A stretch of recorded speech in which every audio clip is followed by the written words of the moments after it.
This is the Bama Podcast with Marty Solomon. I'm his co-host, Brent Billings. Today we consider the reality of God's anger in our next portion of Isaiah. Yeah, we just got a couple chapters today. Maybe, I don't know, a little shorter conversation, but dare I speak too soon. But this one... Yeah, we'll see about that. Just imagine me, fingers in front of my face. It's like, yes, yes. Just go ahead and say that, Marty. Yeah, I like that. So... last episode we talked about, we took these 5 chapters and we saw God really kind of turn his conversation towards his people, his covenantal people. Spent a couple chapters talking about their pride, a chapter talking about their stubborn, obstinate ways and where it leads, inviting them into a choice to pick where their allegiance lies, talking about what it looks like if you choose allegiance to God's kingdom and God's way. And then kind of saying the choice is yours, and kind of ending with this almost poetic vision of where this story is headed, what God's going to do. And you can choose to be a part of it, or you can choose to not be a part of it.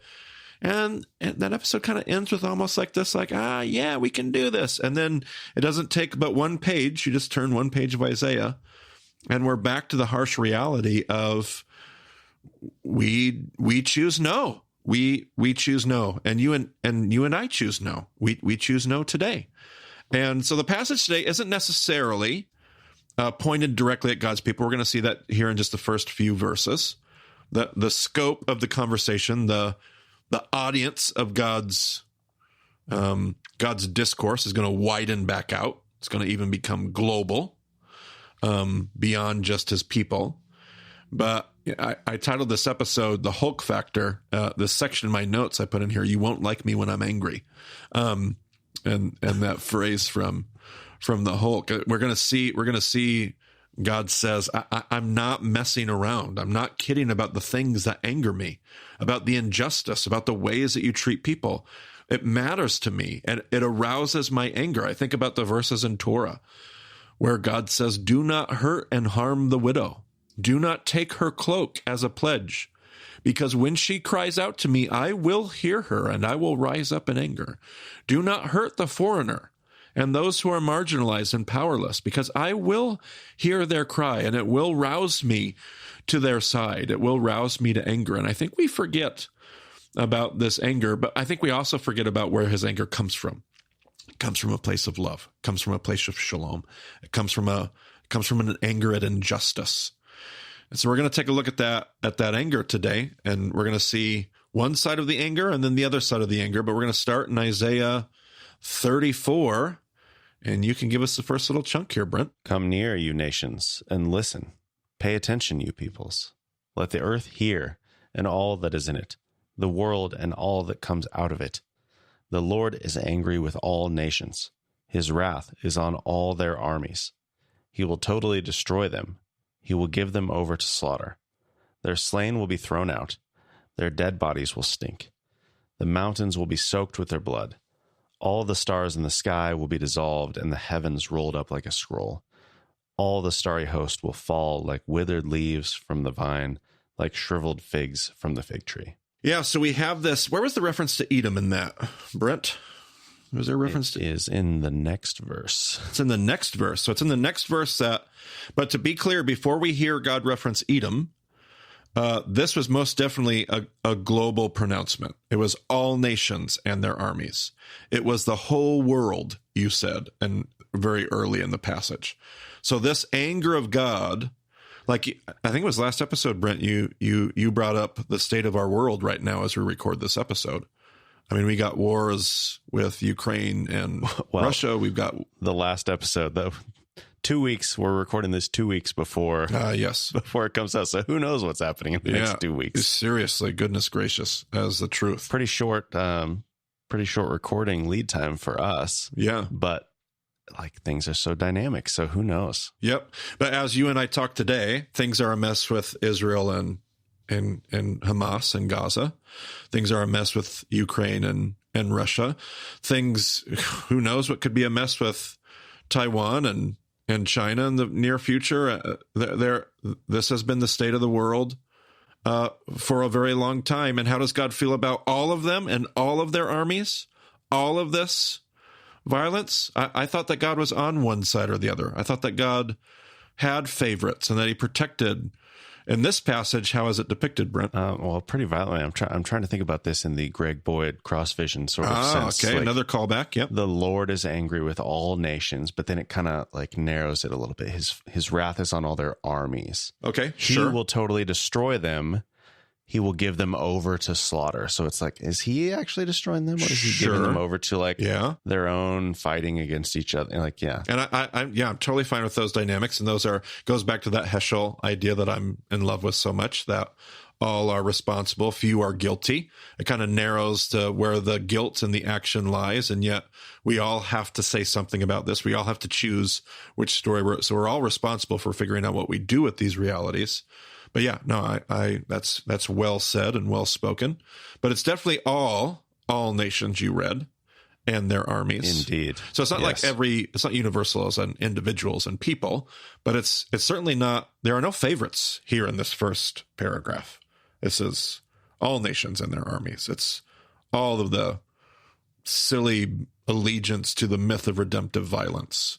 It's all of it as I hear it. Well, it's let the earth hear and all that is in it, the world and all that comes out of it. Like even maybe not even the nations, like maybe something bigger than that. I don't know. Yeah, absolutely. Okay, give us the next little bit, because now it's gonna actually point out some names here and narrow its focus, and maybe there's a reason why. Maybe it is about this person in this group, and maybe there's other reasons why. Let's find out. My sword has drunk its fill in the heavens. See, it descends in judgment on Edom, the people I have totally destroyed. The sword of the Lord is bathed in blood. It is covered with fat, the blood of lambs and goats, fat from the kidneys of rams. For the Lord has a sacrifice in Bozrah and a great slaughter in the land of Edom. And the wild oxen will fall with them, the bull calves and the great bulls. Their land will be drenched with blood, and the dust will be soaked with fat. For the Lord has a day of vengeance, a year of retribution, to uphold Zion's cause. Edom's streams will be turned into pitch, her dust into burning sulfur. Her land will become blazing pitch. It will not be quenched night or day. Its smoke will rise forever. From generation to generation it will lie desolate. No one will ever pass through it again. The desert owl and the screech owl will possess it. The great owl and the raven will nest there. God will stretch out over Edom the measuring line of chaos and the plumb line of desolation. Her nobles will have nothing there to be called a kingdom. All her princes will vanish away. Thorns will overrun her citadels, nettles and brambles her strongholds. She will become a haunt for jackals, a home for owls. Desert creatures will meet with hyenas, and wild goats will bleat to each other. There the night creatures will also lie down and find for themselves places of rest. The owl will nest there and lay eggs. She will hatch them and care for her young under the shadow of her wings. There also the falcons will gather, each with its mate.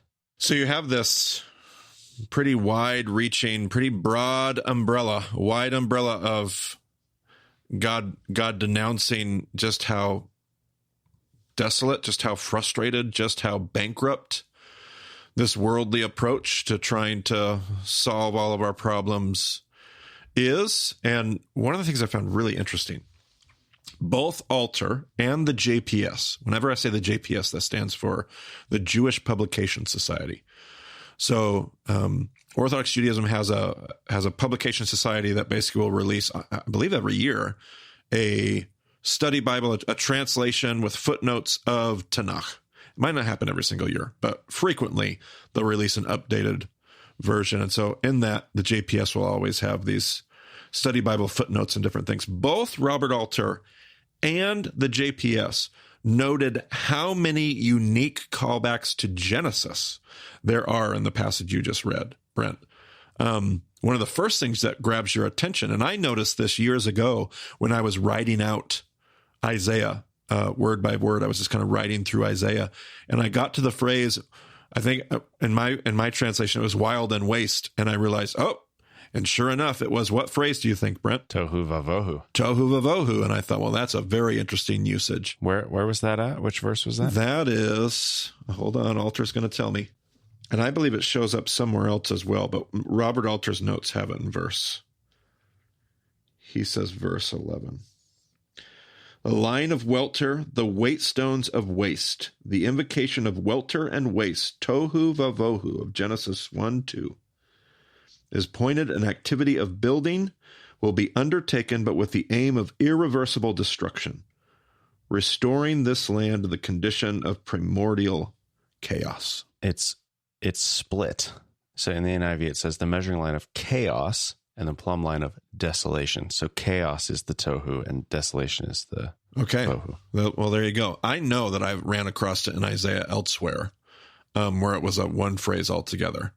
And I'll have to remember where that. I'll have to go find that and figure out where it was. But we don't have to do that. Let the listener seek it out. Let the listener, he who has ears and a keyboard, let him let him research. Is there a link I can put in for the JPS if someone's interested in looking at that? All of mine are hard copies. I don't know if there is one online. I'll see if I can find a good link, and whether it's an online version or just a link to whatever printed version. The one I'm using these days is the Jewish Study Bible, 2nd edition, put out by Oxford, but they utilize the JPS as their footnotes. I have 3 or 4 different JPSs, but this is my most recent, up-to-date version, and I've really liked it. It's good.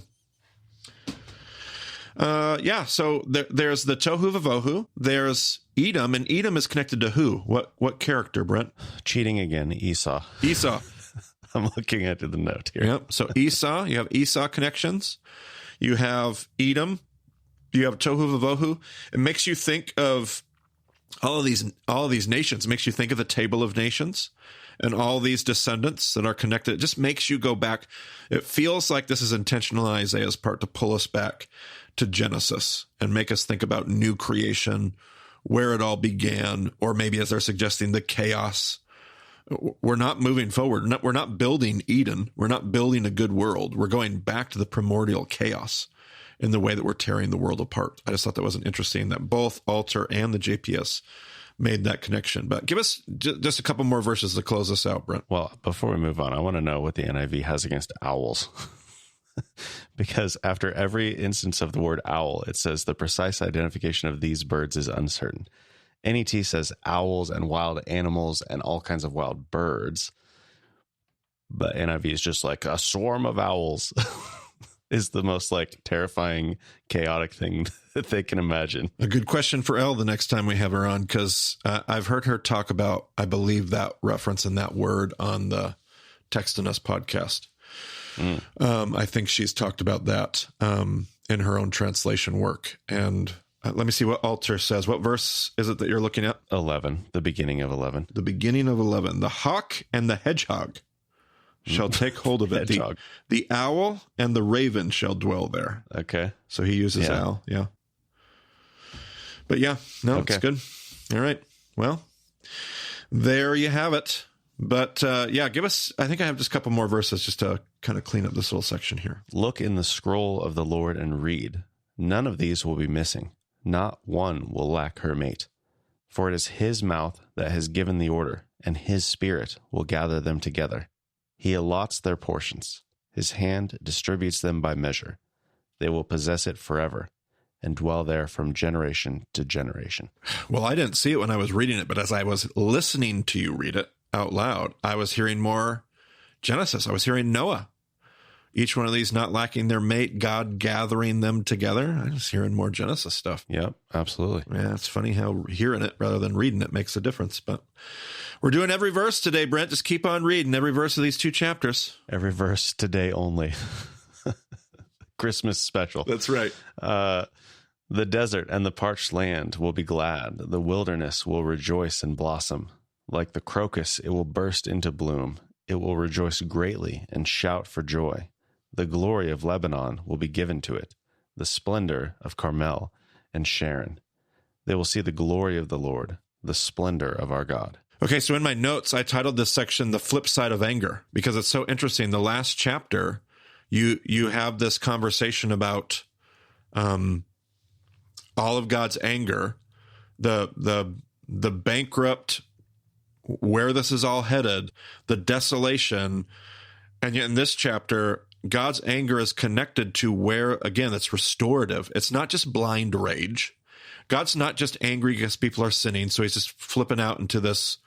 His wrath is boiled over, and now he's just, coming to beat people up. It's that he's really trying to put the world back together. And his rage and his anger isn't coming from the disobedience, but from the injustice, from the way it tears apart shalom. And he's coming to put that shalom back together, because this anger is going to lead to what you just read, which is things being as they ought, things being put back where they should be. So let's just go ahead and keep looking and see what continues to happen. And you connected the end of 34 to the flood story. And so what happens after a flood in the desert? The parched land will be glad. The wilderness will rejoice and blossom. Yep. Yeah. Well, I got more goodies coming for you. Just keep on thinking that way. Strengthen the feeble hands. Steady the knees that give way. Say to those with fearful hearts, be strong. Do not fear. Your God will come. He will come with vengeance. With divine retribution, he will come to save you. Now, and this is going to get into some of our dating conversation of how do you date different sections of Isaiah, like when are these things being written? But here's Alter's footnote on verse 3. I thought it was very, it was very thought provoking for me. Strengthen the slackened hands. This entire exhortation to the people to be of good cheer, continuing in the next verse after having been downcast, speaks to the condition of exiles. So he says the audience here would be an exilic audience, people who are exiles, people are struggling. I'm assuming he would think maybe the kingdom of Judah, maybe it's the kingdom of Israel who's been conquered by Assyria. But he hears that being the audience that hears, like, be of good cheer. God's anger leads to restoration. Or if you're the exiles, you want God to be angry. Like, it's very, like, it's difficult to get ready to do a podcast episode that focuses on God's anger. It's hard for me to be like, oh man, is this really what the text is saying? Yeah, I think this is saying. And then, I'm often given the gift of seeing things through other people's perspective. And to have people say, if you're on the underside of abuse, if you're the one who's on the receiving end of misused power, if you're the one, like, you sit day in and day out wondering if God is you're wondering if God is angry. Does this make God angry? And that was such a great perspective shift for me to consider. For many people who are on the other side of the conversation, God's anger is good news. For anybody that has suffered injustice, you know what it's like to be like, does God even care? Like, I think about Jonah in the book of Jonah. Like, you don't care about truth. If you cared about truth, you'd be more angry than this. But here you are forgiving everybody. So these messages of God's anger for the people who are on the receiving end of injustice and mistreatment, this is a part of the good news that God does, that he rises up, that he is angry, and they can take some solace in the fact that God is going to do something about the state of the world. And I need to be reminded of that, because I don't find myself on that side of the conversation very often. Indeed. Then will the eyes of the blind people be opened, and the ears of the deaf unstopped. Then will the lame leap like a deer, and the mute tongue shout for joy. Water will gush forth in the wilderness and streams in the desert. The burning sand will become like a pool, the thirsty ground bubbling springs. In the haunts where jackals once lay, grass and reeds and papyrus will grow. Now, did you hear anything in there?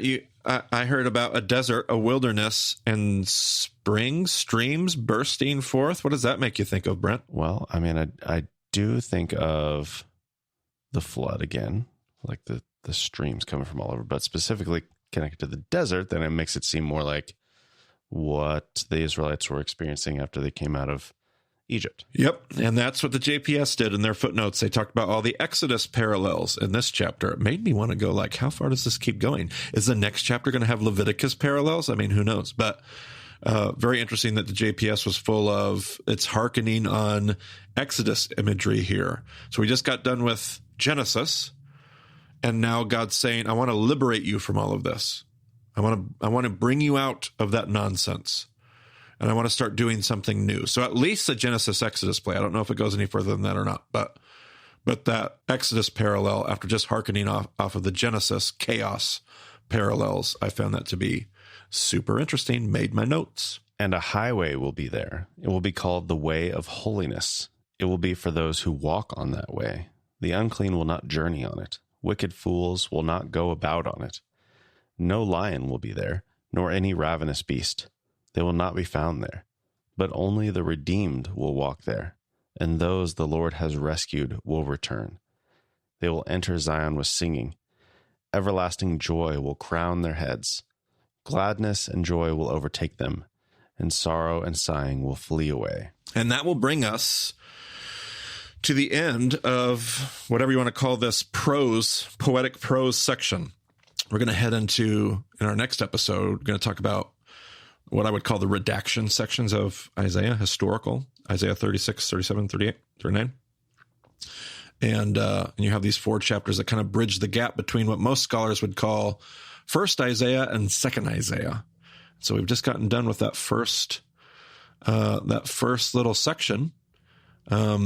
But yeah, I found today's conversation just super helpful in that I need to remember that God's anger, it's too one-dimensional in my mind, theologically speaking. And that's because I've lived a very comfortable, very privileged life. It's just the reality of where I was born and how I was raised and who I am. And I've had it relatively easy. And I have to remember, I only relate to anger in a far too narrow theological way. And it's so helpful for me to see God's anger in relation to his restoration, to see God's anger in relation to justice, to see God's anger in relation to, this isn't blind rage. This isn't God flipping out and having a tantrum. This is God angry at the way his beautiful world, his good world, Tov Meod, is being torn apart. And it makes him angry, and he longs to put it back together. And it's an anger that's restorative. And that there's a place for God's anger. We need God's anger. But how crazy. I usually spend all this time trying to deconstruct all of this theology about God's wrath. I think appropriately so, because we do something else with God's wrath over and over and over again. But to overcorrect and throw that baby out with the bathwater would be a horrible mistake, because God's anger and wrath is so appropriately needed in all of the right places. And that's what I wanted to think about today. And I don't know if you've got a bunch of questions, Brent, but I cannot remember the last time that I did an episode in 25 minutes. Well, I do have a few ideas. First of all, I'm going to jump in as a Reed Dent character and say that poetic prose would be an oxymoron. Prose is the non-verse poetry sort of thing. So we're entering into prose, then, would be the way of putting it. Yes. So settle down, Reed. I took care of it. All right. I don't need any more Reed in my life. There's just enough Reed.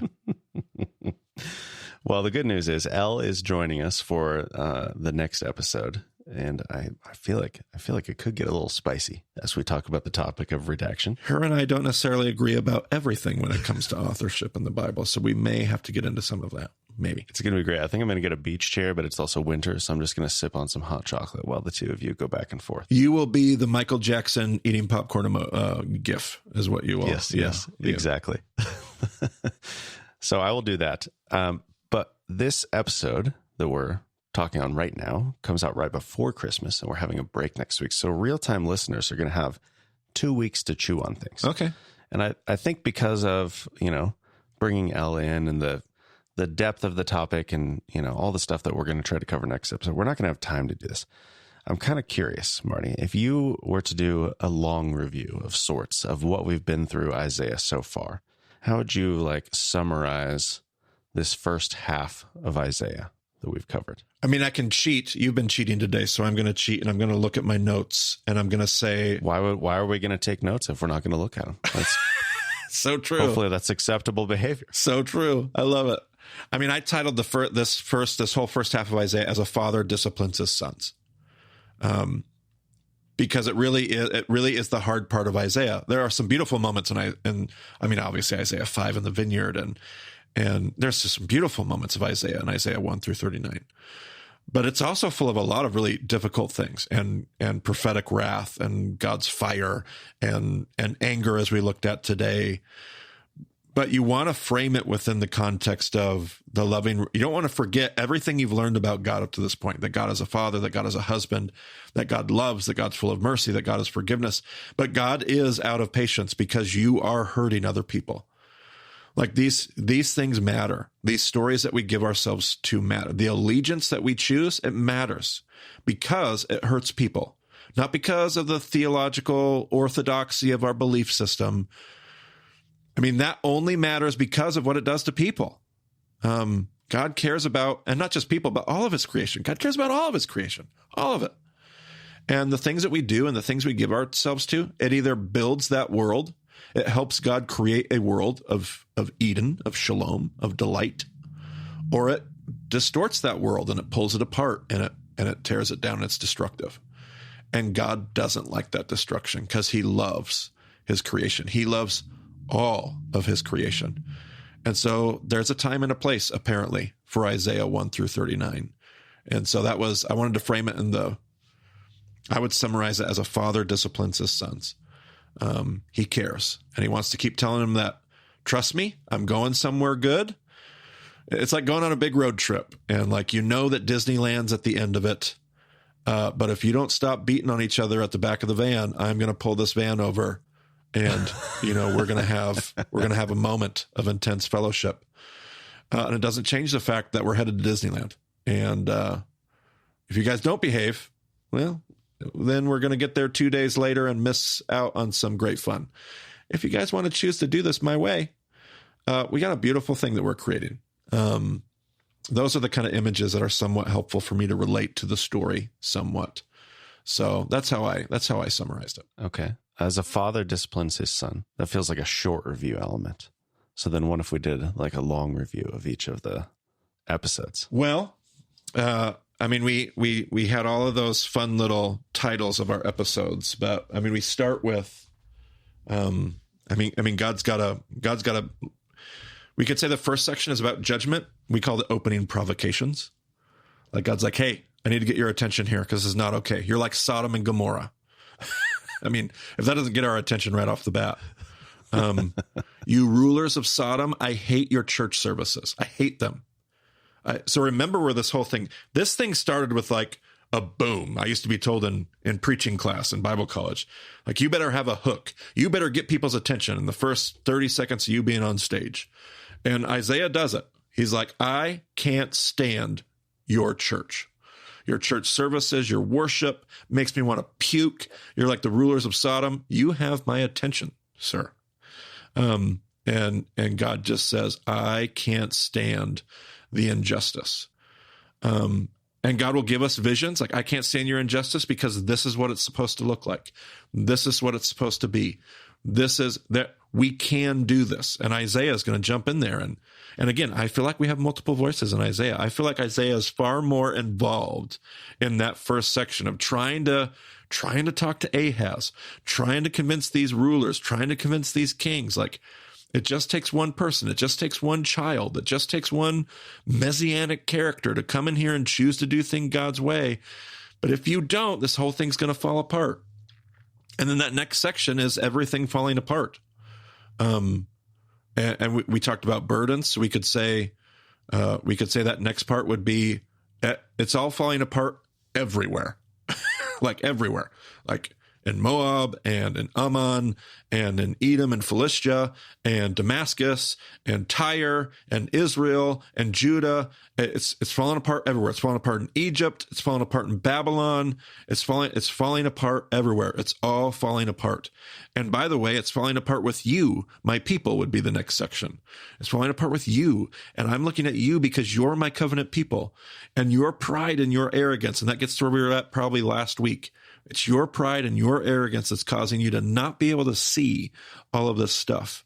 And because you're not able to see all this stuff, this is going to end very poorly. But I'm inviting you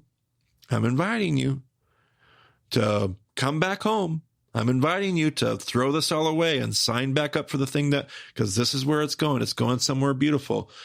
So pick where you want your allegiance to be. Pick which part of the story you want to be a part of. Pick what you really believe. What do you really believe? And that's the prophetic call.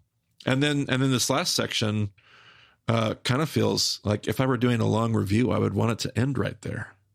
But then you got this additional section of, hey, when you say no, we got more of God's anger, and God's anger is going to put the world back together.